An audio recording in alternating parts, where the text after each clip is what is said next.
Hey, how you doing today? How's your week been? Well, you know what? Good or bad, I hope that you kick back right now, relax, and give me an opportunity to lift your spirits a bit. Because you know what? Today is the Friday Pick-Me-Up. Oh yeah. Enjoy.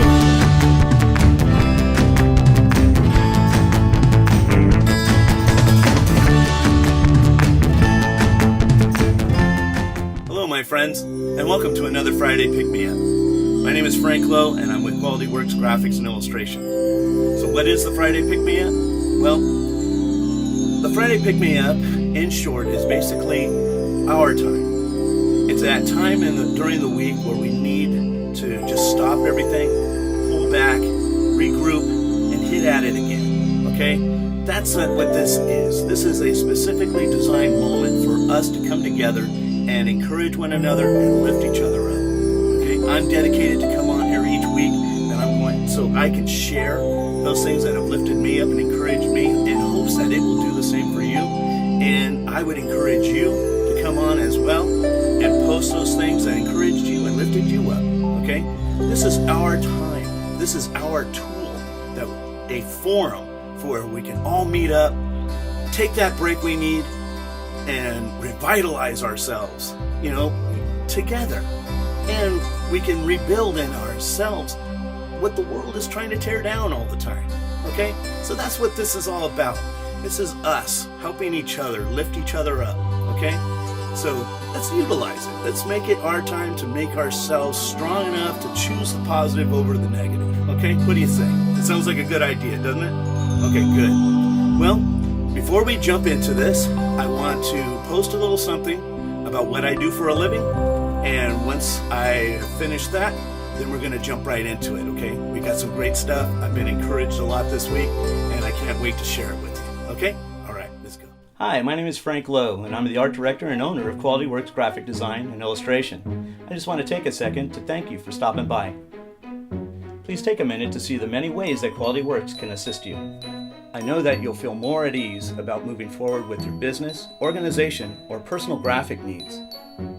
Whether it's your children's manuscript that needs illustrating, or wanting to put your best foot forward in a competitive market, Quality Works will make it easy. I'm sure you have a lot of questions, and it may seem a bit overwhelming. At Quality Works, we'll help you every step of the way, taking that guesswork out of this exciting and truly important venture. And we won't stop until you're completely satisfied with your new professional look, or you have a book in your hand ready for publication. Thanks so much, and I look forward to speaking with you very soon.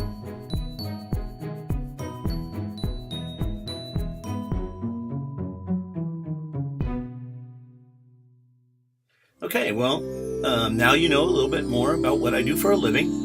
And I believe in past episodes I've spoken about myself and mentioned to you about why I do what I do here. And so if you have questions about that, feel free to check out the older pick-me-ups. And if you have any questions that are new, feel free to ask them. I'll answer them the best I can. Okay, well, this is the part of the Friday Pick-Me-Up that I have promised you that we would do question and answer, okay? And the question this week comes actually from my own daughter, Emily. And she asked me, why do people die? Why does God allow death? And I mean, wow, that's a tough one, And, because of the way we view death, it actually seems like a very, like a really bad thing. It's like, yeah, but in proper perspective, if we think about what this life was given to us for and where life really lies, we understand that this was just a moment given to us, okay? This is actually the biggest proof of God's grace to us is us living in this time, because everything from the beginning where we had this awesome relationship with God, but it gets severed because we listen to the enemy and we drop the ball and we bring sin into the picture and it separates us from God, right? Now we go through all this, God goes through all these different things to get that relationship back to us, but life becomes something different. It was changed from that time in the garden, and it became what it is now. Now life here on this rock we call Earth becomes an opportunity, okay, given to us by grace. I mean, God could have severed our relationship with him, cast us off, and still been God, but he didn't. But he changed everything around to get a new beginning to happen. Okay, and now this life that we are given is the ultimate picture of grace. He allows us to be here now. And he gives us his Holy Spirit that we would be influenced, because every human being has a desire to worship something. I mean, there are people out there worshiping their cars, the houses, their, significant other, their, money, and people just worshiping God, because he's put that in us. We need something to fill that gap, so we're drawn, and that's him calling for us. Okay. But again, giving us this time out of grace. This isn't the life. This is just the starting line. And that's the point of this whole thing, is that God gives us this life as an opportunity to align ourselves with him, finding him on the throne of grace, and giving ourselves over to him, that when we enter into life, our life eternal, the one life that he had in store for us from the start, we enter into it going in the right direction. So in proper perspective, this isn't life. I know it seems like it is. It's like everything around me. I'm looking at everything. This is me living, but this is just the opportunity. This is everything we do here, and that's why God's going. What trips out on us, man? Because we set up our tents, we build homes and all this stuff, and we settle in, and God's going, man, that doesn't look like someone who's ready to run the race. It looks like someone who never wants to leave the starting line, But this life is not designed for us to sit. It's for us to move. It's a journey, and God says, you know what? Take the journey, because in the journey is when class is in session, and that's what it's really about: learning who He is. Okay. And let me show you something. There's a ton of verses throughout the Bible, and I encourage you, as always, read on your own and find out for yourself. But this verse that I'm about to read kind of sums it up, okay? This is Jesus himself saying this to the disciples, okay? Just before he's taken, he tells them something. And listen to this, okay? This is in John chapter 14, verses 1 through 3, okay? Check it out. Let not your heart be troubled. You believe in God, believe in me. In my Father's house are many mansions.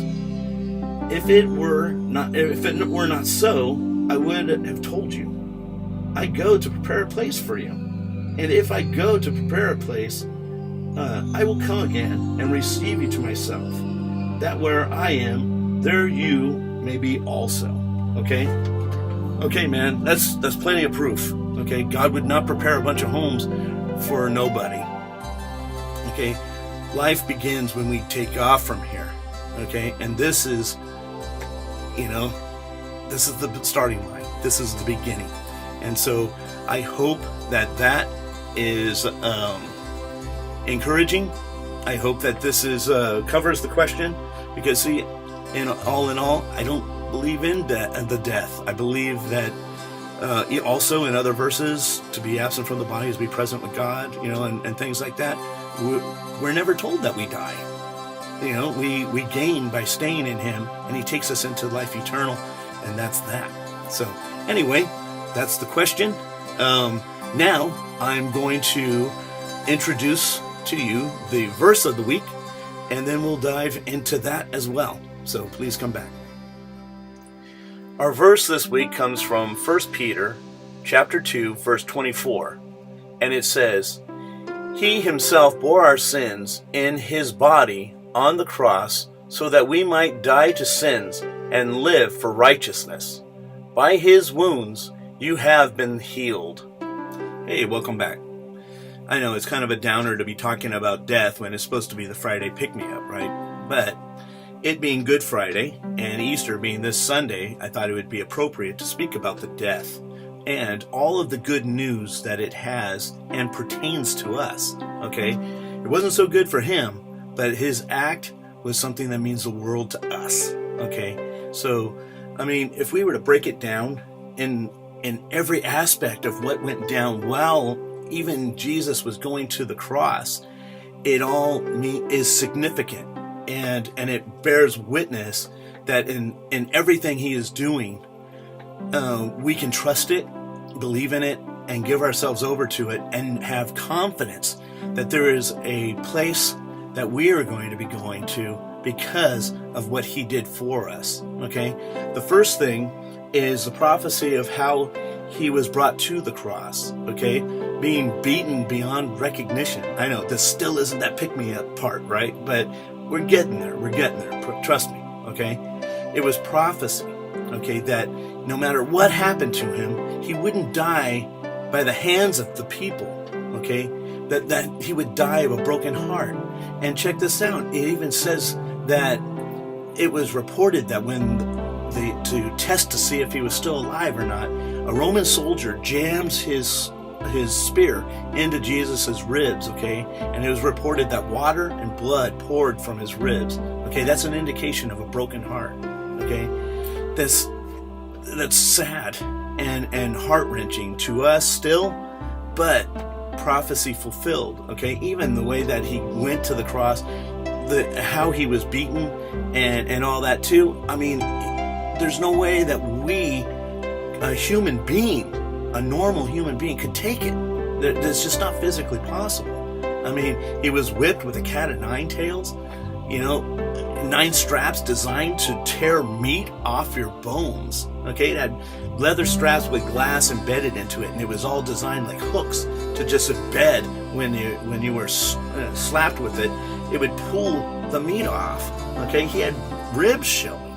Okay, so that by itself shows us, okay, that's not humanly possible. So it was prophecy fulfilled by God. Okay, letting us know that the price that was being paid by him in man's form. Okay, and then going on from there, going to the cross with the spear in the ribs. Okay, that the water and blood pouring out. That's prophecy, man. And all these things, it's an indication, of not only can we trust in what's being done by him, but we can trust in all of God's message to us. It bears witness to us that his Bible, his series of books, are things that we can receive, we can study and know and understand, that we can have, what do you call that? We can have faith. Okay, I'll just say it like that. We can have all faith in what's being said to us in his word, because the things that are being prophesied have been prophesied decades before it even took place. Okay, and that's what's so awesome about it. God's taking care of, God spins a lot of plates, man, when he's talking, and he's constantly, he never does just one thing. When everything he does a bunch of things, man. And if we only get one thing, or we don't get something out of what God's done, take a seat, man. You weren't listening. God's got a lot to say, and he says a lot in everything he does. So, and then going past that, okay, going into the other side of the death, okay, him actually being dead now, okay.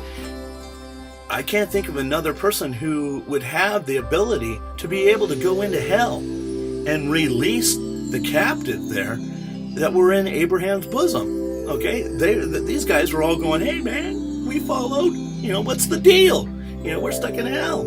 I don't think they were being tormented or anything like that, but they still needed to be released, because everybody was going in there, man. Abraham's bosom for everybody that had a right heart, and it took Jesus dying to then go from the flesh into the spirit and have that oneness with God, that he would be able to go into hell, take the keys from Abraham's bosom, or from Satan, to undo the lock of Abraham's bosom and take everyone into heaven. Okay? And then on top of that, now he has created the bridge is complete. He has gone into heaven, and he's brought, those who were just human into heaven. Now it's complete. Jesus did that, man. He made it whole. So that's awesome to me. That's the encouraging part.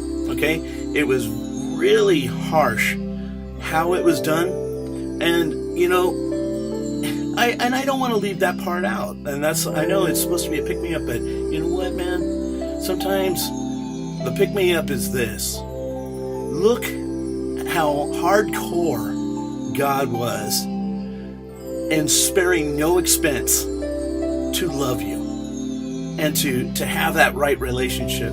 You know, he knew that there had to be a blood sacrifice because of what was done by us. And he knew that we weren't going to do it. And it was either never have a relationship with us again or send himself in man's form. And look what he chose to do.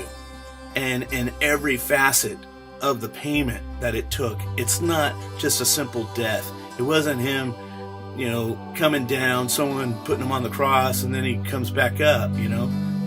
But it's far more than that. And it takes an amazing amount of strength, at which, I mean, that's not even the fullness of God's strength. That was just him in this man, Jesus, that he created.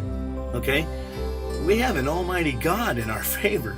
This blows me out, you know? But the end of what he did, after making that path into heaven and bringing those who were in Abraham's bosom home, he comes back on the third day, Easter sunrise. The sun rose, okay? And he came up and he showed everyone, look at, even death has no power over me. You know, that's awesome. And then he tells us on top of that too, hey, I'm going to split, but where I go, there are many homes. I'm building all these places for you, assuring us that because this has been completed, now we have a home in heaven awaiting us when we're done here. You know, and earlier in this visit, we were talking about that, you know. But the proof that we don't just die, we don't just keel over and become worm bait. We move on. There is more. Okay, there's either eternity downstairs or eternity upstairs. You know, and the encouraging message that I want to give, and I hope that everyone will embrace, is that Easter is an amazing example and of the perfect gift being given that we all need and needed. Whether we acknowledge it or not, God did it. You know, while we were yet still sinners, God sent his son to die for us. That's his written word. He didn't care what we were doing. He said, you know what? I love every single one of you, and I love you so much. I don't want eternity without you. So I'm going to give you your choice, though, to pick me or not. So if we go without God, it's because we work so hard to not have that relationship with him. Because he wants it. He's done everything that can possibly be done besides making us into robots and saying, you're just going to love me. You know, God doesn't want that. Who wants that kind of love anyway, right? No one wants somebody to be told to love them. And then when they do it, what does it mean? It doesn't mean anything.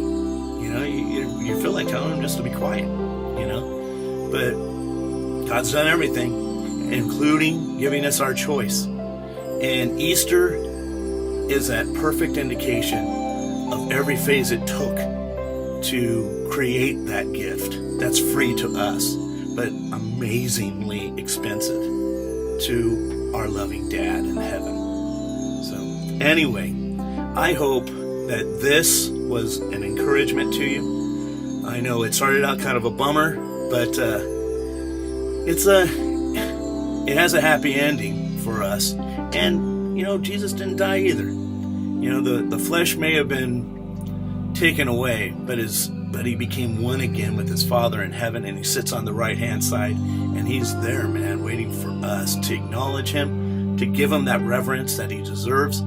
At least, you know, in all this, have a right heart towards him. I mean, man, show some gratitude.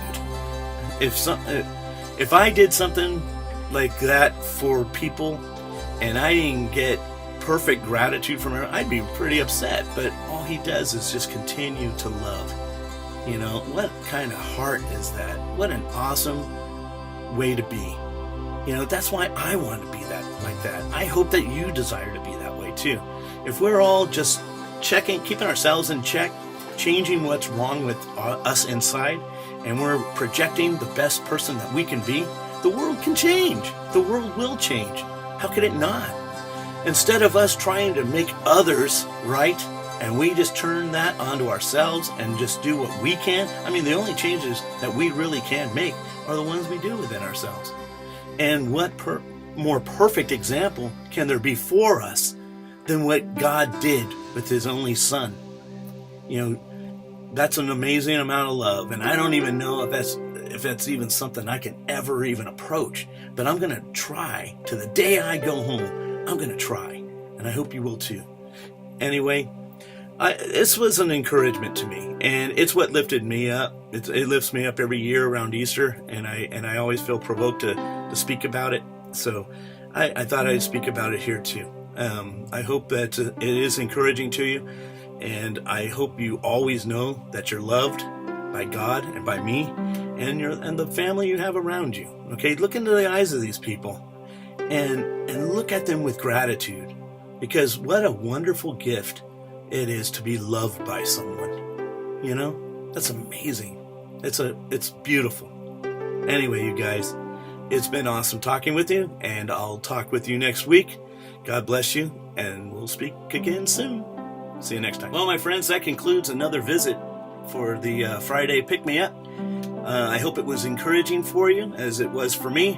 And if you like what you see here, be sure to click on that subscribe button below and click the like. And most of all, be sure to comment below too. Let me know those things that have encouraged you throughout your week. And if there's prayer you need, put that in there so we can all read it and lift you up. And if you need to talk with me, or you have questions that you would like answers for too, go ahead and post those things so we can all talk about it and discuss these things and get answers to our questions. Okay? Well, as always, I say congratulations for making it through another week. It is Friday, so go out, spread some sunshine and some smiles, and I hope that you get a few smiles yourself, okay? Be sure to take care of yourself, all right? As I say every week too, you're not just taking care of you, you're taking care of someone others love and care about very much, and that includes me, all right? God bless you, have a great weekend, and I will see you next week, all right? Peace.